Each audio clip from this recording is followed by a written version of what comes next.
Assalamualaikum warahmatullahi wabarakatuh. Waalaikumsalam Waalaikumsalam warahmatullahi warahmatullahi wabarakatuh. wabarakatuh. Waalaikumsalam warahmatullahi Innal hamdalillah nahmaduhu wa nasta'inuhu wa nastaghfiruhu wa na'udzubillahi min syururi anfusina wa min sayyiati a'malina. May yahdihillahu fala mudhillalah wa man yudhlilhu fala hadiyalah. Asyhadu an la ilaha illallah wa asyhadu anna Muhammadan abduhu wa rasuluh la nabiyya ba'da. Rabbi shrah li sadri wa yassir li amri wa hlul 'uqdatam min lisani yafqahul qawli. Alhamdulillahirabbil alamin. Terima kasih udah diajak diundang ya untuk bisa kajian bedah buku hari ini ya. Bagaimana kabar teman-teman semua yang ada di sini? bil khair. Bikhair, alhamdulillah. Alhamdulillah. Alhamdulillah. Semoga semuanya sehat walafiat ya, selalu dalam kondisi iman yang baik, kemudian dalam kondisi kesehatan yang baik. Amin ya rabbal alamin. Amin. Amin. Alhamdulillahirrahmanirrahim. Hari ini tak henti-hentinya kita ucapkan syukur kepada Allah karena Allah masih menjaga hati kita untuk senantiasa istiqomah di jalannya, semangat dalam thalabul ilmi, semangat dalam menuntut ilmu, semangat dalam bermajelis meskipun dalam keadaan online ya, tapi tidak mengurangi semangat kita semua untuk senantiasa belajar dan belajar ya, masya Allah, tabarakallah. Salawat dan salam tak lupa kita haturkan kepada baginda Rasulullah Sallallahu Alaihi Wasallam, kepada para sahabat ya yang istiqomah untuk menjalankan dakwah ya, kemudian sampai kepada kita, semoga kita menjadi umatnya yang senantiasa mendapat syafaat ya ketika di yaumil akhirat. Amin ya rabbal alamin. Amin Oke. Allah. Ternyata sudah ini ya, tadi saya agak sulit masuk, jadi afwan kalau agak lambat, tapi saya sudah nunggu-nunggu nih tadi, sebenarnya udah siap dari bada asar, pas lihat lagi jamnya, lu ternyata kalau di sini kan ternyata jam 4:30 ya, jadi masya Allah ya, alhamdulillah hari ini. Oke, kita lanjut ya. Mungkin Ukti Lisa boleh dibantu untuk ini ya, pindahin ini apa? Pindahin slide-nya. Slide-nya sudah bisa kelihatan di semuanya? Alhamdulillah bisa dah. Alhamdulillah. Oke.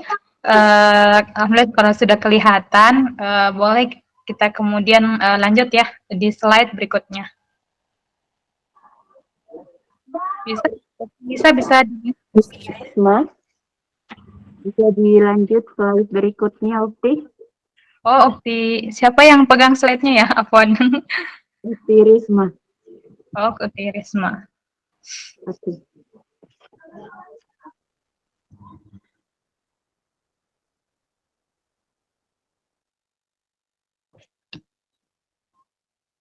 Oke ya. Sebelum ini ya, sebelum saya, Afwan jangan langsung dipindah sayang. Oke, situ dulu ya. Di buku tadi dulu. Oke. Ya, sebelum saya mulai, saya mau perkenalin nih. Ada 3 buku yang alhamdulillah sudah saya tulis ya dengan izin Allah. Allah sudah kemudian memberikan saya amanah untuk bisa ini ya, bisa menulis buku ya. Dari buku itu yang saya tulis itu ada novel Tersesat Sesaat, kemudian novel Cemburunya Bidadari Surga, dan novel Relung Hati Terdalamnya. Alhamdulillah novel ini sebagai ini ya, sebagai aspirasi, sebagai nasihat juga untuk saya pribadi, sebagai motivasi apalagi untuk saya pribadi ya. Bagaimana apa yang saya tuliskan, saya berusaha untuk senantiasa istiqomah untuk kemudian menjalankan apa yang saya tulis gitu ya. Jadi kalau yang pertama ini novel ya, novel yang alhamdulillah sudah bestseller ya. Novel yang pertama, yang kedua itu buku motivasi yang hari ini kita bedah ya. Alhamdulillah. Yang ketiga adalah Relung Hati Terdalam, itu salah satu isi quote yang kemudian pernah saya tulis ya, dari saya awal kuliah gitu sampai kemudian saya selesai kuliah, itu semua quote-quote yang kumpulan quotes ya, yang berisi kumpulan quotes atau motivasi yang kemudian saya tuangkan dalam sebuah buku. Nah, oke, kita lanjut ya. Nanti kalau yang mau pesan boleh hubungi Ukti Lisa ya. Oke, lanjut ya. Nah, jadi saya perbesar dulu ya. Bisa diperbesar nggak? Oh ya bisa ya. Oke, saya lanjut ya. Ya, salam kenal semuanya, Masya Allah ya. Nah, oke, saya lanjut, Cemburunya Bidadari Syurga. Jadi, sebuah buku yang kemudian, saya tulis, sebenarnya buku ini sangat istimewa ya dibandingkan dengan buku yang lain, semuanya teristimewa, tapi, insya Allah buku yang satu ini, juga paling istimewa di antara buku-buku yang lain. Kenapa? Karena buku ini adalah buku yang kemudian lama sekali saya tulis ya, mulai dari saya, sebelum menikah sampai setelah menikah, nulisnya itu yang paling lama, saya tulis karena betul-betul saya resapi setiap bait-bait apa yang saya tulisnya. Jadi betul-betul ini ya, saya tuangkan semua apa yang kemudian saya rasakan gitu, apa yang kemudian motivasi yang ingin saya tulis. Gitu. Jadi buku ini kemudian buku yang paling lama ya, yang paling lama saya tulis dan insya Allah nantinya akan menjadi sebuah motivasi untuk saya pribadi dan semua untuk teman-teman semuanya. Oke lanjut, Afwan boleh dilanjut slide-nya ya. Oke. Apa sih tujuan menulis buku ini gitu ya. Nah, jadi tujuan menulis buku ini adalah keresahan saya kepada para remaja gitu ya. Karena pergaulan di zaman sekarang ini yang cukup bebas ya gitu ya. Banyak sekali angka aborsi yang semakin tinggi dari tahun ke tahun, apalagi yang namanya hamil di luar nikah itu yang kalau di kampung-kampung biasanya itu sudah menjadi hal yang lumrah gitu ya, untuk hal yang biasa biasa terjadi gitu. Padahal sebenarnya ya Allah sangat tidak menyukai, Allah tuh sangat marah tentang orang-orang yang senantiasa dekat dengan zina gitu ya, atau lagi orang-orang yang kemudian pacaran dan sebagainya gitu ya, apalagi sampai melakukan hubungan suami istri di luar pernikahan. Itu sangat sekali, banyak sekali angkanya gitu. Bahkan itu semua tidak bisa kita hindari ya kalau kita tidak memiliki iman yang kuat. Makanya kita harus punya iman yang kuat, kita harus berkumpul dengan orang-orang yang soleh-soleha agar kemudian kita bisa uh, kita bisa lulus ya dari segala ujian-ujian yang kemudian nantinya akan datang kepada kita, termasuk ujian zina ini. Karena kata Allah, la taqrabu zina, ya janganlah engkau mendekati zina ya, karena zina itu adalah perbuatan yang sangat Allah larang ya. Nah, ini ya virus merah jambu ya, kita sebut cinta ya, virus merah jambu ya. Jadi sebuah rasa itu sebenarnya normal dari Allah gitu. Allah berikan kita perasaan ini ya, perasaan menyukai makhluk itu normal ya. Jangan bilang itu sesuatu yang dosa, tidak, itu normal dari Allah. Allah kasih kita perasaan menyukai lawan jenis, itu normal. Yang tidak normal kalau menyukai sesama jenis ya. Nah, itu yang tidak normal ya. Jadi normal ya menyukai lawan jenis, tapi kita ingat bahwa ada batas-batasan yang kemudian harus kita jaga, karena batas-batasan itulah yang nantinya menjadi sebuah ujian dari kita. Apakah perasaan ini kita jaga hanya untuk kemudian Allah yang tahu, ataukah kita mengumbar-ngumbarnya ya, bahkan kita menyampaikannya dengan gamblang kepada orang yang kita sukai, itu jadi menimbulkan banyak fitnah ya. Jadi seperti itu ya. Nah, jadi itu yang kemudian menyebabkan banyak sekali hal yang kemudian membuat pintu-pintu setan itu semakin dekat gitu ya. Karena itu kita yang tidak bisa menjaganya. Makanya kita harus bisa menjaga yang virus merah jambu ini gitu ya. Nah, ini juga yang memotivasi saya menulis buku ini adalah supaya kita bisa produktif di usia muda gitu ya. Di usia muda itu kita jadikan sebagai usia di mana kita menggali potensi yang kita miliki. Yang suka nulis silakan kembangkan tulisannya gitu menjadi sebuah buku, jangan hanya sekedar kita nulis tapi ternyata hanya sampai di situ saja ya, seperti itu. Tapi dikembangkan menjadi sebuah buku seperti itu ya.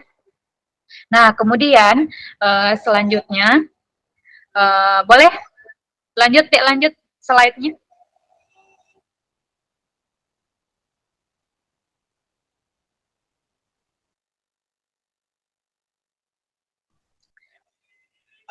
Lanjut ya. Afwan ya, anak saya manggil Afwan ya. Tunggu dulu sebentar ya, Afwan.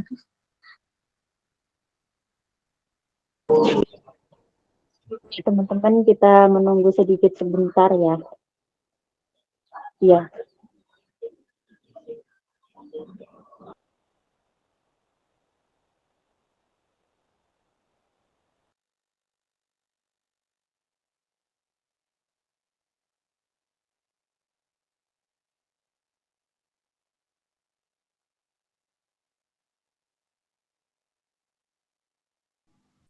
Oke, kita lanjut ya. Kon ada iklannya. Nah, jadi lanjut. Nah, ini bisa lihat di slide ya, teman-teman semua tentang bidadari syurga. Jadi kalau kita ini ya, kalau kita membayangkan tentang seorang bidadari itu, Masya Allah ya gitu ya. Allah menciptakan seorang bidadari itu yang luar biasa. Sedangkan disebutin dalam hadis itu, banyak hadis yang kita dapatkan bahwa seorang bidadari itu cantik, bulu matanya lentik, bola matanya besar, matanya besar ya, kemudian kulitnya putih, bersih, bahkan ketika meminum minuman yang berwarna itu dari lehernya itu kelihatan warnanya gitu, lantaran putihnya gitu, beningnya seorang bidadari gitu. Cantik dan kemudian diperuntukkan dengan orang-orang yang soleh ketika di dunia yang belum menikah dan sebagainya. Itu luar biasa ya bidadari itu gitu. Tapi apakah kemudian ternyata seorang bidadari itu kenyataannya adalah cemburu sama wanita solihah yang ada di dunia. Jadi Masya Allah gitu ya. Ternyata seorang bidadari surga itu cemburu dengan wanita solihah yang ada di dunia. Kenapa ya? Kenapa adik-adik? Ya, kenapa teman-teman semua gitu ya? Karena wanita solehah yang ada di dunia itu adalah karena wanita yang soleh ada di dunia itu adalah wanita yang kemudian berjuang terhadap keistiqomahannya kepada Allah ya. Nah, jadi di sini Ibnu Qayyim menjelaskan karena Hurain atau bidadari tidak pernah menghadapi kesulitan yang dirasakan wanita di dunia gitu. Apa kesulitan yang dirasakan wanita solihah di dunia adalah mereka tidak pernah berjuang di jalan Allah, tidak pernah dicemooh orang karena hijrahnya atau menggunakan hijabnya, atau tidak pernah merasakan sulitnya patuh pada suami dan lain sebagainya. Itu yang membuat para bidadari cemburu kepada wanita solihah yang ada di dunia. Ya, jadi kita harus bersyukur ya, karena seorang wanita solihah ternyata kita sedang dicemburu ya para bidadari syurga. Jadi Masya Allah gitu ya. Nah, kemudian yang kedua adalah menjadi solihah adalah perjuangan setiap hari gitu ya. Ya enggak nih ya teman-teman semua. Kita menjadi solihah itu adalah perjuangan setiap hari, bahkan setiap detik ya gitu ya, setiap saat gitu. Kalau cuma perjuangannya hanya istiqomahnya hanya untuk hari ini saja, berarti besok-besok kita tidak mau berjuang untuk istiqomah lagi dong gitu ya. Jadi perjuangan istiqomah adalah perjuangan setiap hari yang senantiasa kita upayakan gitu ya. Kita upayakan, kenapa? Karena Allah menyukai orang-orang yang senantiasa istiqomah di jalan Allah gitu ya. Nah, makanya dari itu saya juga pribadi ya terus belajar menjadi istiqomah, terus belajar menjadi nasihat pribadi saya gitu ya. Untuk kemudian buku ini ya saya tulis untuk merupakan sebuah nasihat juga untuk pribadi dan untuk kita semua gitu ya. Bagaimana menjadi seorang istiqomah di saat ini adalah seperti menggenggam bara api gitu ya Allah gitu. Apalagi ditambah dengan maraknya aplikasi-aplikasi ya yang membuat kita kayaknya luar biasa sekali nih gitu. Aplikasi apalagi TikTok dan sebagainya kan gitu. Kalau kita tidak gunakan kepada hal kebaikan ya kita akan ikut dengan hal keburukan dari sisi negatif dari aplikasi itu.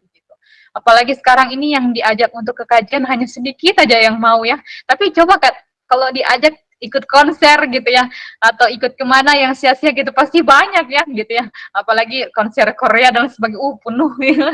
Jadi Masya Allah sekali ya. Jadi luar biasa ya perjuangan seorang wanita solihah untuk istiqomah, tapi jaminannya adalah surga ya Allah Subhanahu Wa Taala. Ya, karena kita bukanlah merupakan malaikat ya, kita juga manusia yang akan senantiasa diuji oleh Allah. Yang kedua, ayo slide-nya lanjut lagi deh. Slide-nya oke. Nah, mengelola rasa gitu ya. Nah, saya mau tanya nih satu orang nih sama teman-teman semua yang ada di sini ya. Nah, bagaimana sih sebenarnya cara kita untuk mengelola rasa kita, misalnya nih ya kepada orang yang mungkin kita suka gitu ya, gimana nih? Ada yang mau ada yang mau angkat tangan atau yang mau coba ini? Silakan ya. Ada yang bilang diam ya. Ada lagi? Atau yang mau bicara langsung boleh. Ya silakan Novita Dewi, silakan. Insya Allah. Ya silakan, ada yang mau bicara? Mendoakannya, Masya Allah ya. Apalagi. Nah, jadi Masya Allah ya. Luar biasa sekali ya, ternyata Allah itu menguji hati seorang perempuan ya, karena hatinya wanita itu kenapa sih lebih sensitif daripada laki-laki? Kenapa gitu? Ya karena wanita itu dibentuk oleh Allah memiliki kasih sayang, cinta yang lebih besar untuk anak-anaknya kelak gitu ya. Karena harus besarnya perasaan oleh seorang ibu itu untuk mencintai, mendidik anak-anaknya, kemudian orang-orang di sekitarnya gitu. Makanya Allah itu memberikan perasaan yang istimewa sebenarnya sih, rasa yang istimewa untuk seorang perempuan gitu ya. Nah, kemudian disinilah wanita itu sebenarnya diuji dengan hatinya gitu. Kenapa diuji gitu ya? Karena itu tadi ya, perasaannya kita lemah gitu ya. Tapi kalau misalnya hati kita diuji oleh Allah, ya nak, ya, iya. Nah, kalau misalnya kita diuji oleh Allah gitu ya, dengan hati kita berarti Allah ingin kita menjadi lebih baik lagi gitu ya. Nah, karena sensitifnya hati wanita itu ternyata membuat kita lebih banyak apa ya, mungkin baper ya gitu. Ya enggak gitu.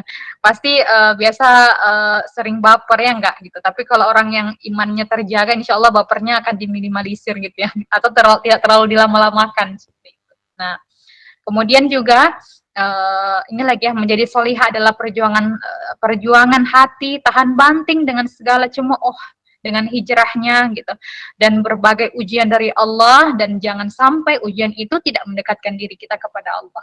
Jadi utamanya bahwa ujian itu adalah tanda cinta oleh Allah Subhanahu wa taala. Jadi seharusnya kita menjadikan ujian itu adalah tempat kita dekat dengan Allah gitu ya. Nah, jadi biasanya kalau kita nggak diuji, pasti kita kayak bahagia-bahagia aja terus nih gitu ya. Bahkan nangis-nangis doa-doanya, nangis-nangisnya pasti ke Allah itu jarang ya gitu. Tapi coba kalau kita diuji oleh Allah, dikasih masalah nih oleh Allah, pasti kita lebih banyak nangis kan ke Allah, lebih banyak minta doa, lebih banyak nangis di setiap sujud kita gitu. Nah, ternyata ujian itu harusnya mendekatkan kita kepada Allah gitu, bukan malah menjauhkan kita kepada Allah, seperti itu ya. Nah, silakan boleh lanjut lagi slide-nya.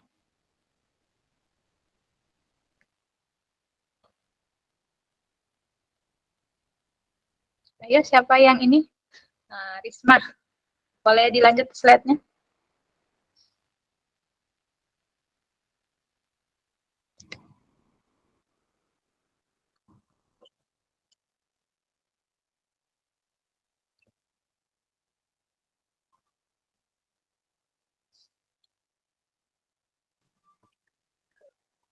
Apaan, suara saya kedengaran? Kak Ukti Risma, boleh dilanjut slide-nya? Oke, lanjut ya. Sampai di mana tadi? Ya itu ya, menelaudani ibunda Khadijah ya. Jadi perjuangannya dalam menemani Rasul berdakwah ya, rela menghabiskan hartanya ya demi kemenangan dakwah Rasulullah ya, tidak pelit dalam berinfak di jalan Allah. Jadi masya Allah ya. Jadi kita yakin bahwa ketika ibunda Khadijah ya, pernah dengar kisahnya ya, bagaimana habis-habisan dengan Rasulullah gitu ya. Luar biasanya perjuangannya dengan Rasulullah gitu ya. Luar biasanya kemudian perjuangannya untuk mendukung dakwahnya Rasulullah gitu.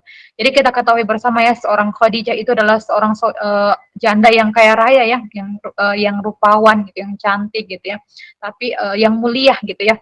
Nah, menikah dengan Rasulullah itu memang sebelum dia menikah memang dia adalah seorang saudagar kaya gitu.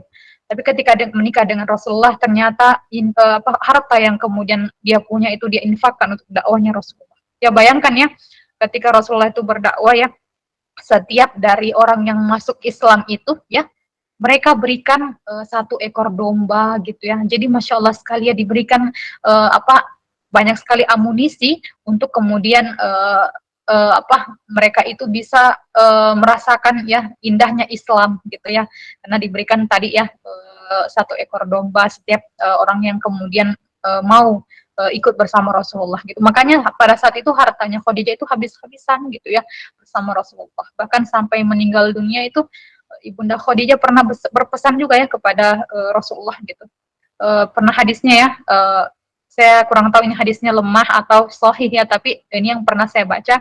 Jadi Ibunda Khadijah mengatakan kepada Rasulullah gitu ya, seandainya ya Rasulullah, seandainya ketika kau ingin berdakwah kemudian kau ingin menyeberang sebuah sungai tapi tidak kau dapati kayu untuk kemudian kau pakai untuk menyeberang sungai gitu ya, maka galilah kuburanku ya Rasulullah, kemudian ambillah tulang-tulangku untuk kemudian membantumu dalam berdakwah atau membantumu dalam menyeberangi sungai itu.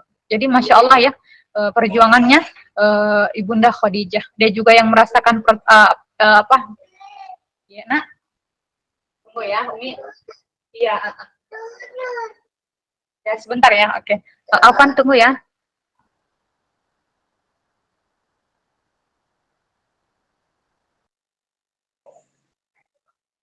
Kita bersabar ya, Oktivilah. Tetap semangat.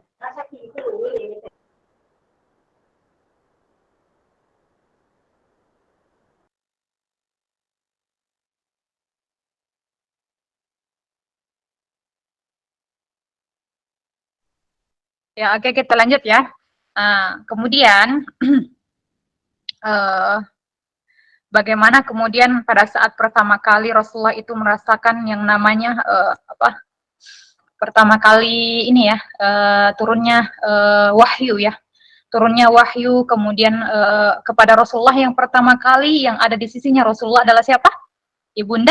Ibunda Khadijah ya. Jadi Masya Allah ya, Ibunda Khadijah yang pertama kali menyelimuti ya Rasulullah pada saat itu ketika ketakutan ya pertama kali menerima wahyu ya. Jadi ketika itu Rasulullah pulang dari tempatnya mabit ya, di salah satu goa ya, saya lupa goa apa namanya gitu. Jadi pulang dari mabit itu malaikat Jibril memanggil-manggil di atas langit gitu ya, sampai Rasulullah itu ketakutan gitu ya, apa yang terjadi seperti itu ya. Ternyata ketika dia pulang gitu, dia mengatakan kepada Ibunda Khadijah itu, zambiluni gitu ya, selimuti aku gitu kata Rasulullah kepada Khadijah gitu.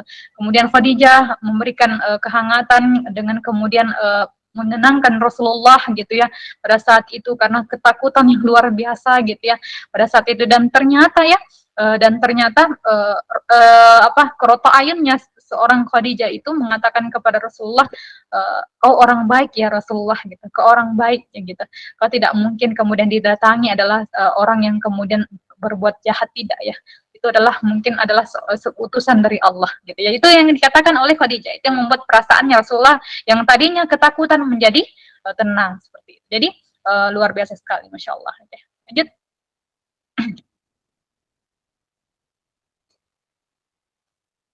Nah, makhluk mulia bernama wanita ya.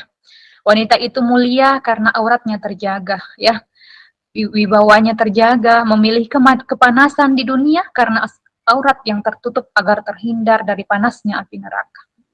Wanita itu mulia karena kecantikannya inner beauty. Jadi inner beauty itu kecantikan yang dari dalam gitu ya.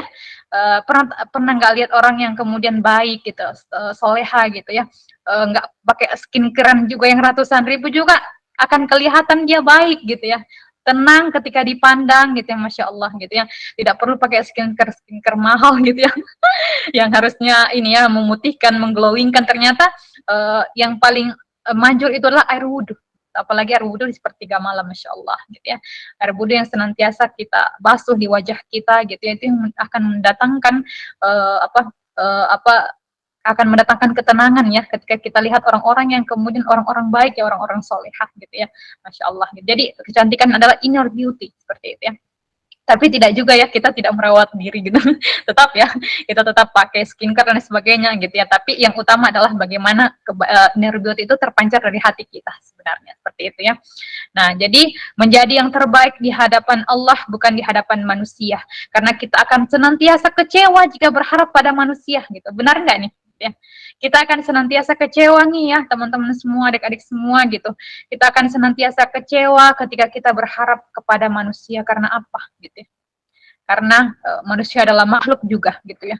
Sedangkan ketika kita mau berharap dengan manusia dan pada akhirnya kita kecewa karena tidak sesuai apa yang kita harapkan gitu ya, kita akan senantiasa kecewa gitu ya. Makanya kita berharap kepada Allah yang Maha kemudian menakdirkan yang terbaik untuk kita gitu ya. Apapun yang terjadi, baik itu kita ridho ataupun kita ternyata tidak ridho, tapi itu semua yang kita harapkan kepada Allah adalah hal yang paling terbaik untuk kita. Jadi boleh jadi kita menyukai sesuatu tapi itu ternyata tidak baik untuk kita ya, tapi boleh jadi kita membenci sesuatu tetapi ternyata itu yang terbaik untuk kita, seperti itu ya adik-adik semua. Jadi jangan kemudian kita merasa bahwa apa yang terjadi dalam hidup kita ini sedihnya ternyata kayaknya Allah ini nggak suka, saya udah benci gitu dan sebagainya, tapi ternyata Allah mengatakan bahwa boleh jadi sesuatu yang kamu tidak suka itu adalah baik bagimu gitu ya, kata Allah. Jadi gantungkan harapmu kepada Allah setinggi apapun itu ya. Tapi kepada makhluk jangan pernah kau gantungkan ya, karena kekecewaan akan senantiasa datang ketika kita berharap kepada makhluk seperti itu. Oke, lanjut. Menyelami lautan ya. Jadi saya bacakan sedikit sini syair ya. Di dalam buku saya ya tentang menyelami lautan gitu ya. Aku terpaut pada batu karang yang kuat dan kokoh. Meski hantaman ombak berkali-kali menghempas, ada banyak kesabaran yang kita bisa ukir dan dalam setiap pahitnya urusan hidup. Ya. Asal Allah ridho, kita berjuang untuk ikhlas menghadapi setiap kenyataan hidup. Ya. Jadi seperti itu ya. Hidup itu adalah ujian dari Allah ya. Jadi kita harusnya seperti ibarat batu karang tadi yang ada di laut, meskipun terhempas tapi dia tidak pernah berpindah dari tempatnya. Dia tetap kokoh, dia tetap berdiri di situ. Meskipun ujian yang datang ya, entah ujian itu datang berkali-kali ya, ujian yang berat, ujian yang ringan datang berkali-kali, tetapi ketika kemudian Allah menghendaki bahwa kita dekat dengan Allah, ujian itu adalah tanda cintanya Allah, kita istiqomah, insya Allah kita akan tetap berdiri kokoh dengan ridho dari Allah, kita tetap ridho dengan keputusan Allah gitu, meskipun kita tidak suka gitu ya, kita ikhlas dengan apapun yang Allah putuskan gitu, meskipun kita tidak menyukainya, seperti itu ya. Jadi Masya Allah, Tabarakallah ya. Jadi buku ini itu ya, saya sedikit sambil cerita tentang buku yang saya tulis ini. Jadi buku ini ada 3 bab ya. Bab pertama bagaimana ketika awalnya dia hijrah gitu ya. Nah jadi saya bercerita gitu, memberikan motivasi ternyata awal kita hijrah itu tidak seindah yang kita bayangkan gitu ya. Nah jadi di bab pertama itu ya buku saya itu. Jadi kalau kalian baca itu Masya Allah ya, lebih ini ya, saya lebih suka membaca sih dibanding menjelaskan, tapi katanya bagus juga kalau misalnya dibedah gitu ya, lebih tahu lagi makna isinya apa sih gitu ya. Nah jadi di bab pertama ini bukunya tentang bagaimana orang-orang yang masih belajar hijrah gitu ya. Nah, bagaimana kemudian dia masih belajar hijrah, kemudian dia masih belajar untuk istiqomah gitu ya. Nah, kemudian masuk ke bab kedua, bagaimana bab kedua itu dia sudah hijrah tapi ingin istiqomah gitu ya.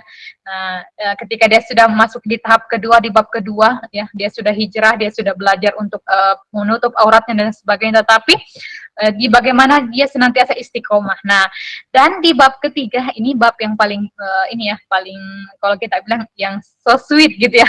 Jadi bab ini adalah bagaimana dia berjuang tetap menjadi solihah ketika sudah menjadi istri yang solihah dan menjadi seorang ibu yang solihah gitu ya. Jadi 3 bab ini tadi saya tuangkan di dalam buku supaya tetap terlihat lengkap gitu ya, tetap lengkap dan kemudian bertahap gitu ya. Jadi tidak orang yang kemudian membacanya bisa mengerti dan memahami seperti itu ya. Nah, itu sedikit sekilas tentang bukunya kakak ya. Oke, lanjut slide berikutnya. Nah, bab 2 ya. Nah, ini tadi masuk di bab 2 bagaimana istiqomah tadi ya. Nah, menjadi sebaik-baik perhiasan dunia gitu ya. Rasulullah SAW bersabda, jika seorang wanita menunaikan sholat 5 waktu, berpuasa di bulan Ramadan, menjaga kemaluan dan menaati suaminya, niscaya akan dikatakan kepada, masuklah ke dalam surga dari pintu manapun yang kamu mau. Hadis riwayat Ahmad dan sebagainya. Oke, ini adalah hadis yang paling menjadi sebuah motivasi ya pribadi saya gitu ya. Ternyata Allah itu ketika ingin kemudian kita menjadi baik, masuk surga ya Tidak seharusnya kita yang wajib dulu nih yang Allah kasih tahu kita gitu, bagaimana kita berpuasa pada bulan Ramadan. Ini kan di hadisnya seperti itu ya. Bagaimana kita menaati suami kita, bagaimana kemudian kita menjaga sholat 5 waktu ya, menjaga kemaluan dan sebagainya untuk suami kita gitu. Nah, luar biasa ya, yang wajib aja nih yang Allah kemudian masukkan di dalam hadis ini, masuklah kepada pintu saja yang kamu mau di surga gitu ya. Jadi yang namanya sunnah-sunnah itu pelengkap ya, pelengkap ibadah kita, kayak sholat lail atau sholat duhanya kita atau lain sebagainya, itu adalah pelengkap dari ibadah sholatnya kita gitu. Dan satu hal lagi, bahwa yang membuat kita masuk surga itu bukan amal solehnya kita ya adik-adik, tapi kasih sayang dan rahmatnya Allah Subhanahu Wa Taala ya. Bukan sama sekali karena amal ibadah kita, tidak. Kita ini beramal mengejar sebenarnya kasih sayang Allah, bukan karena amal soleh kita masuk surga ya kita. Tidak ya, tapi karena kita menjaga amal ibadah kita ini supaya kemudian Allah mencintai kita, Allah menurunkan kita rahmat, masuklah kita ke dalam surga. Ya, bukan sama sekali karena amal soleh, tapi karena rahmat dari Allah Subhanahu Wa Taala. Oke. Selanjutnya adalah indahnya menjaga sholat. Ya, indahnya menjaga sholat ya, senantiasa kita menjaga sholat 5 waktu kita, sholat sunnah kita jaga ya, meskipun berat ya, sholat di awal waktu mungkin berat, ujiannya luar biasa, tetapi kita tidak sama sekali meninggalkan sholat. Kita berusaha untuk senantiasa sholat di awal waktu. Apalagi indahnya mencintai Al-Quran ya, bersama orang-orang yang kemudian Allah muliakan, orang-orang yang menghafal Al-Quran, orang-orang yang mencintai Al-Quran, orang-orang yang menjaga interaksinya dengan Al-Quran. Itu orang-orang yang kemudian Allah akan menolongnya gitu ya. Orang-orang yang senantiasa dekat dengan pertolongan Allah adalah orang-orang yang senantiasa dekat dengan Al-Quran ya. Jadi luar biasa sekali ya, ketika kita dekat dengan Allah, dekat dengan Al-Quran, akan dekat juga pertolongannya Allah SWT. Jadi seperti itu ya adik-adik. Kita lanjut, indahnya menjaga lisan. Ya, indahnya menjaga lisan gitu ya. Seorang wanita ini sebenarnya diberikan oleh Allah 22.000 kata harus tercurahkan satu hari gitu ya. 22.000 kata loh ya, menurut psikologi gitu ya. Tapi kalau laki-laki hanya 7.000 kata saja gitu ya. Makanya kalau misalnya kita saya chat suami gitu, bla bla panjang lebar, tapi jawabnya oke, iya gitu, karena memang hanya 7.000 kata ya gitu ya. Beda dengan kita yang wanita itu 22.000 kata loh ya. Jadi kita habiskan untuk apa nih sebenarnya? Makanya kita disuruh untuk menjaga lisan gitu ya. Jaga lisan kita jangan sampai menyakiti perasaan orang lain. Menjaga lisan kita jangan sampai apa yang kita sampaikan menyinggung hati orang lain gitu ya. Nah, jadi kita tetap menjaga lisan kita ini berbuat baik ya gitu ya. Berbuat baik, kemudian lisan kita ini membawa keberkahan, kebermanfaatan ya, menjadi amal jariah gitu. Ketika misalnya lisan kita pakai berdakwah, menasihati dan sebagainya gitu ya, Masya Allah gitu ya. Nah, indahnya menjaga aurat ya, indahnya menjaga aurat ya, Masya Allah. Bagaimana kita seorang wanita ya rela berpanas-panasan menjaga aurat kita keluar rumah kepada yang bukan mahram kita gitu ya.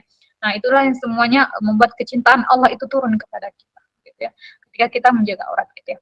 Kemudian indahnya berkontribusi dalam agama. Ya, itu tadi ya, indahnya berkontribusi dalam agama ya. Bagaimana kemudian kita merasakan bahwa kita harus lebih banyak mengabdi ya untuk agama ini gitu ya. Lebih banyak kemudian menjadi orang-orang yang menyeru kepada kebaikan ya.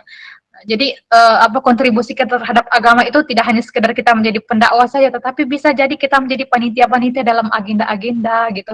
Bisa jadi kita menjadi panitia dalam agenda dakwah, menjadi orang yang men-share kebaikan-kebaikan ya, men-share kebaikan-kebaikan dakwah, atau kita men-share agenda-agenda yang kemudian mendekatkan kita kepada Allah. Itu adalah salah satu juga ikhtiar kita untuk berjuang di dalam agama Allah.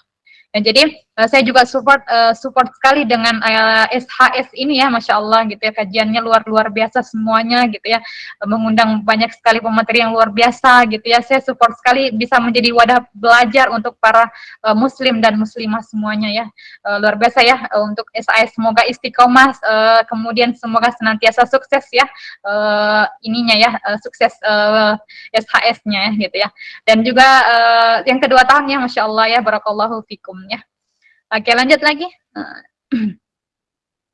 Mencintai Al-Quran ya. Ini saya sebutkan ya. Ya Rob gitu. Jadikanlah Al-Quran cahaya dalam dada kami yang tak pernah redup ya, yang dimakan oleh waktu dan usia. cahaya yang menerangi hati kami yang gelap, putih bersih tak terhinggap penyakit hati. Ya. Jadi masya Allah ya gitu ya. Al-Quran ini menjaga hati kita, tidak hanya sekedar menjaga fisik ya, tapi ternyata Al-Quran itu menjadi syifa untuk hatinya kita. Gitu.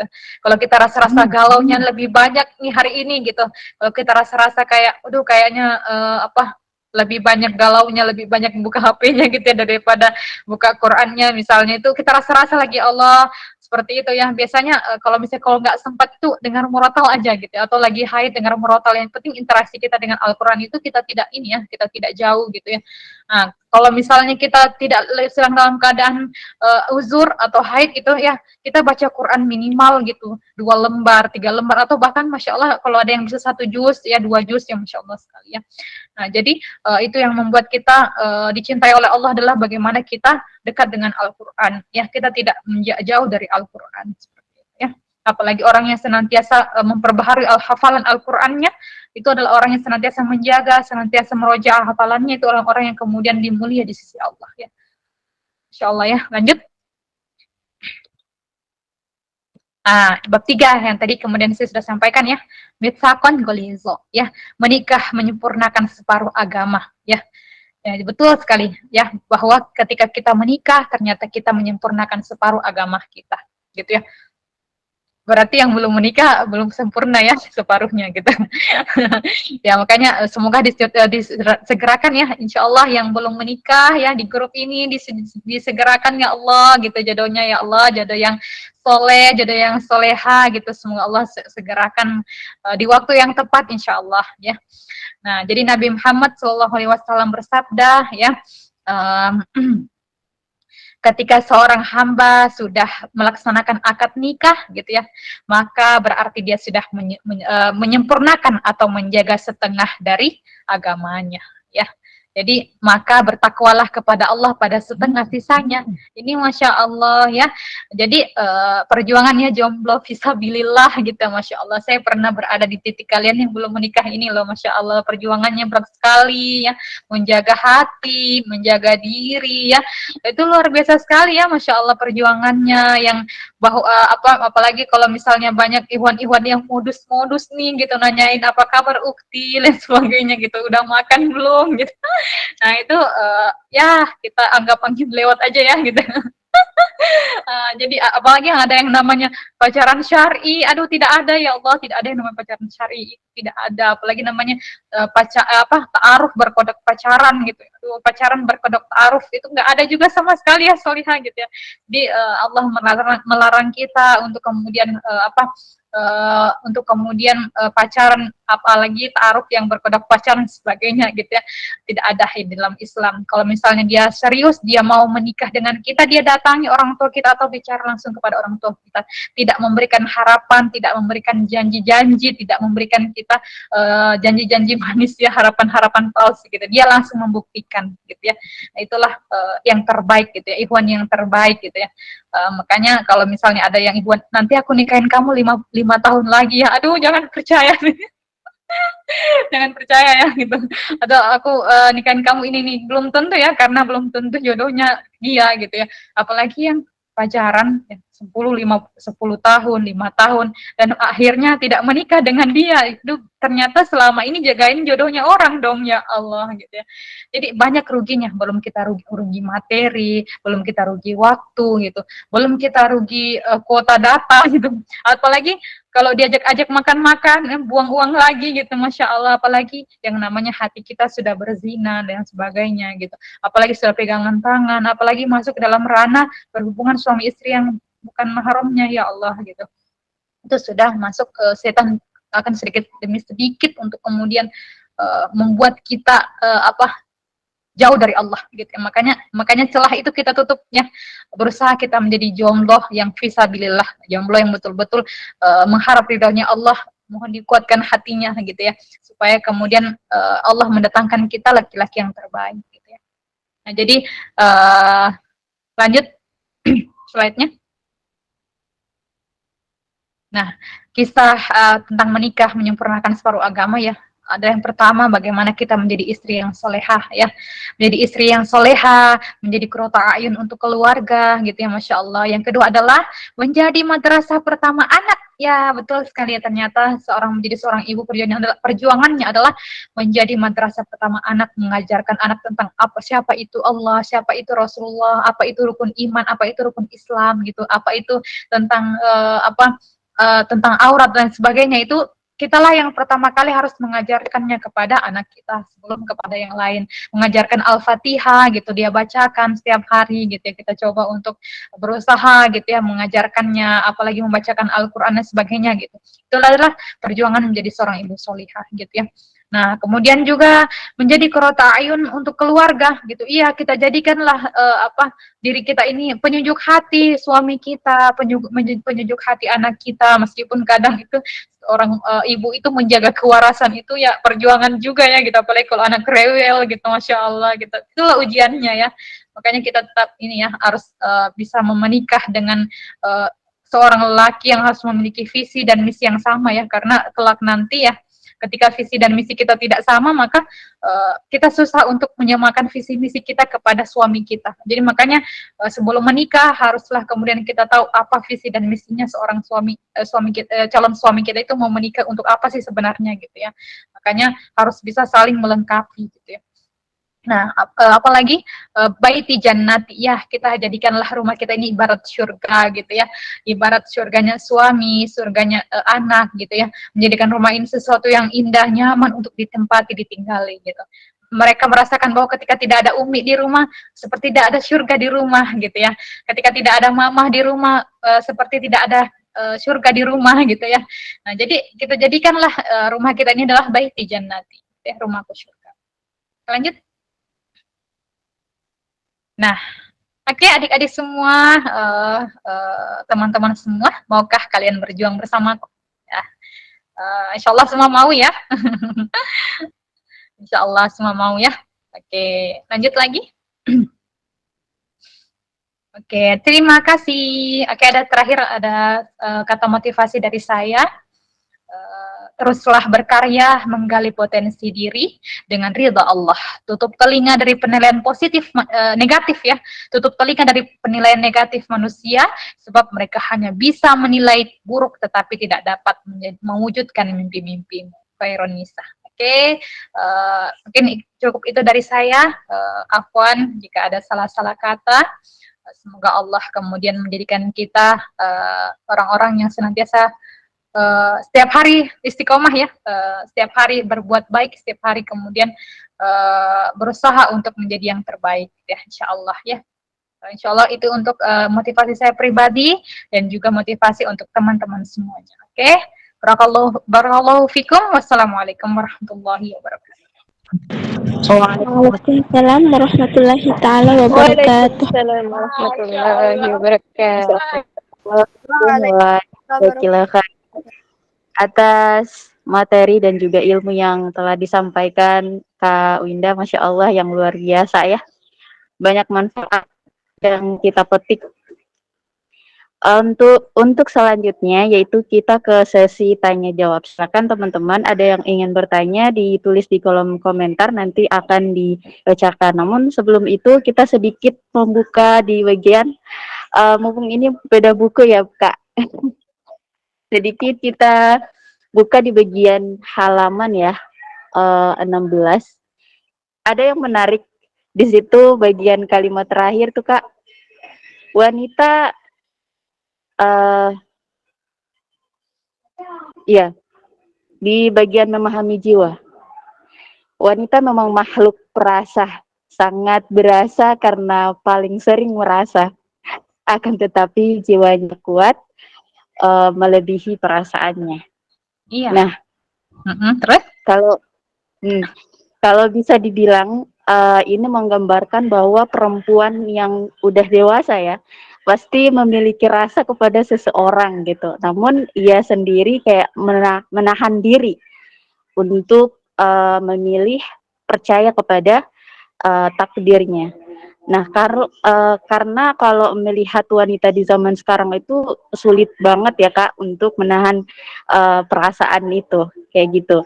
Dan bahkan menahannya pun dalam diam kalau nggak sesuai dengan ekspektasinya pasti juga tersakiti juga dalam diam. Berasa Iya. juga itu tetap sakit walaupun hanya dalam diam secara rahasia katanya.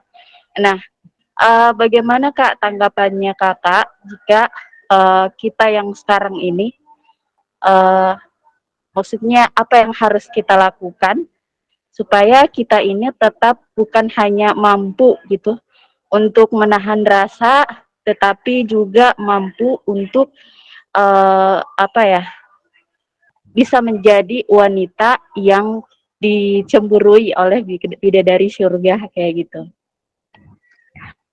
Oke, itu saja. Iya Kak. Sekarang ya, saya langsung jawab ya, Puan ya. Oke, saya jawab ya.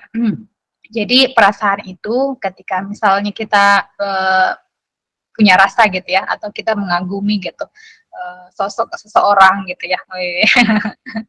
Ya, jadi mengagumi sosok seseorang atau kita punya perasaan itu sama seseorang itu ya itu normal, sebenarnya sih normal ya, karena Allah memberikan kita perasaan untuk apa ya, perasaan mengagumi. Allah memberikan kita perasaan untuk suka dia karena orangnya seperti ini gitu ya.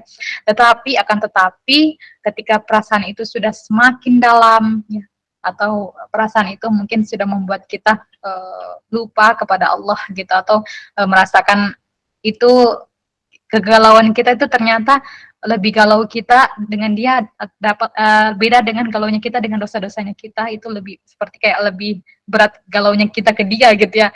Nah, itu udah mungkin kita boleh minimalisir ya gitu ya. Kita boleh kemudian lebih minimalisir hatinya kita yang tadinya sudah mungkin sudah agak dalam ya perasaannya gitu. Meminimalisirnya dengan apa? Dengan kita melakukan kegiatan-kegiatan yang positif, dengan kita melakukan kegiatan-kegiatan yang membuat kita lupa kepada dia gitu ya, atau mencari kesibukan yang kemudian membuat kita tidak terlalu mengingat dia gitu, yang membuat kita atau kalau misalnya kita sering stalking medsosnya gitu ya, kalau boleh hapus saja dulu nomornya gitu, atau hapus unfollow dari kontaknya gitu dan sebagainya, atau unfollow media sosialnya gitu supaya kita tidak terlalu ingat ya gitu ya. Jadi kita minta sama Allah ya, ketika dia baik untuk kita gitu, maka dekatkanlah gitu, atau ketika dia tidak baik untuk kita ya Allah gitu, makanya kita minta kepada Allah, jauhkan dia dari saya gitu ya, jauhkanlah dia dari perasaanku ini gitu ya, jadikanlah hatiku ini hati yang senantiasa mengingatmu, bukan terlalu dalam mencintai makhlukmu gitu ya. Jadi karena tentunya perasaan itu adalah milik Allah, kita kembalikan semua kepada Allah, kita titipkan hati kita ini kepada Allah, biar Allah nih yang jaga hati kita ini biar tetap suci gitu ya, biar kita titipkan perasaan ini lewat Allah gitu, Allah yang maha memiliki perasaan itu kita titipkan ke Allah gitu, karena dia yang punya hati ini gitu ya. Nah, jadi jangan kita buat hati kita terlalu dalam sehingga ternyata bapernya kita ke dia itu lebih besar daripada bapernya kita ketika berbuat dosa kepada Allah. Itu yang kemudian Allah tidak menyukainya seperti itu ya. Nah, kemudian misalnya kita ini ya, misalnya kita merasa dalam diam gitu ya, dalam diam kita menyukai, itu enggak apa-apa sebenarnya, tapi dalam konteks bahwa hanya sekedarnya saja gitu, tidak berlebihan gitu ya, paham ya? Hanya sekedarnya saja kita bawa rasa itu, tidak berlebihan ya. Jangan sampai itu membuat kita jauh dari Allah, jangan sampai itu membuat kita tidak fokus dalam beribadah, atau jangan sampai itu membuat niat-niatnya kita salah dalam beribadah. Ya, apalagi niatnya kita salah dalam berhijrah. Boleh begitu Lisa? Atau masih ada kurangnya? Sampaikan lagi. Masya Allah, barakallah fikum. Aman Kak. Sekali lagi Kak, kita sedikit korek di bagian halaman 55 Kak, yang indahnya menjaga lisan. Nah, untuk yang sekarang itu, kalau bisa, ini kan catatan ya, di bukunya Kakak tuh tertulis kalau menjaga lisan juga bagian dari cerminan diri. Nah, bagaimana tanggapan Kakak dengan yang kita yang sekarang lagi, kalau bisa dibilang lagi trending topik terkait Palestina? Kita ada sebagian yang berjuang untuk menyerang ya, dengan konteks untuk melemahkan lawan, melalui apa ya, julid kalau bisa dibilang. Sekarang trennya julid fisabilillah. Itu Iya. bagaimana kayaknya kita apa namanya, kayak julidnya itu dengan kata yang buruk ke mereka untuk melemahkan mentalnya mereka. Apakah kita masih tergolong orang yang cerminan diri itu baik atau di bagian buruknya gitu? Nah, Keren kan? oke. Jadi untuk ini ya, untuk Palestina saat ini yang kemudian sedang kita perjuangkan, selalu kita doakan ya. Jadi kita sama-sama ini ya mendoakan teman-teman di Palestina ya. Saya ajak teman-teman semua berinfak ya untuk memberikan infak kita yang terbaik kita untuk Palestina gitu ya. Jangan kita menjadi orang yang pelit ya untuk berjuang di jalan Allah gitu ya. Supaya kemudian ketika kita Allah kemudian panggil kita, kita harus mengatakan bahwa kita pernah berjuang untuk memerdekakan Palestina ya. Jadi kita harus berkontribusi ya gitu ya. Baik itu apapun itu. Nah, sama juga halnya dengan julid tadi ya. Kita dalam hal ini adalah halal ya, karena itu adalah musuh kita gitu ya. Musuh kita gitu ya, karena musuh kita ini adalah musuh Allah gitu. Jadi tidak kenapa ya, tidak kenapa kemudian kita sampaikan apa yang kita rasakan ya kepada itu tadi ya, kepada orang-orang yang sudah melawan orang-orang yang sudah berbuat jahat kepada Palestina gitu, tentara-tentara Zionis laknatullah gitu yang kemudian sudah menjadikan Palestina, membuat Palestina sampai saat ini ya sudah korban yang tercatat sekitar 17 ribuan gitu ya, sudah yang terakhir saya lihat ya. Jadi tidak kenapa ya, sedangkan kita menjadi orang yang julid fisabilillah kepada akun-akunnya mereka, silakan gitu ya, bebas ya, selama kemudian itu membuat imannya kita tetap naik, tetap kemudian imannya kita tetap terjaga gitu ya, itu yang membuat kita tetap dekat dengan Allah gitu ya. Yang penting kita niatkan itu untuk menghancurkan Zionis laknatullah, kita niatkan itu julidnya gitu untuk kemudian menjatuhkan mereka gitu, memenangkan Palestina seperti itu ya. Jadi tidak kenapa ya, apalagi para ustadz-ustadz itu semuanya menyarankan bahwa kita harus bicara. Kalau kita tidak bicara berarti kita diam, berarti kita mendukung mereka untuk kemudian berbuat jahat kepada orang-orang di Palestina. Makanya kita tidak boleh diam ya. Kita harus bersuara, kita harus menyuarakan apa yang kemudian kita rasakan, kita men-share video-video, dengan itu kita berjihad di media sosial. Nah, jadi kalau kita diam berarti kita mengiyakan ya. Kalau kita diam berarti kita sama-sama ternyata kita juga mendukung seperti itu ya. Nah, makanya kita diminta untuk silakan julid, silakan gitu ya, dalam syarat bahwa kita julid fisabilillah gitu ya. Nah, dan juga jadikan itu semua menjadi kedekatan kita kepada Allah, kedekatan kita dengan orang-orang di Palestina seperti itu ya. Itu ya dari saya.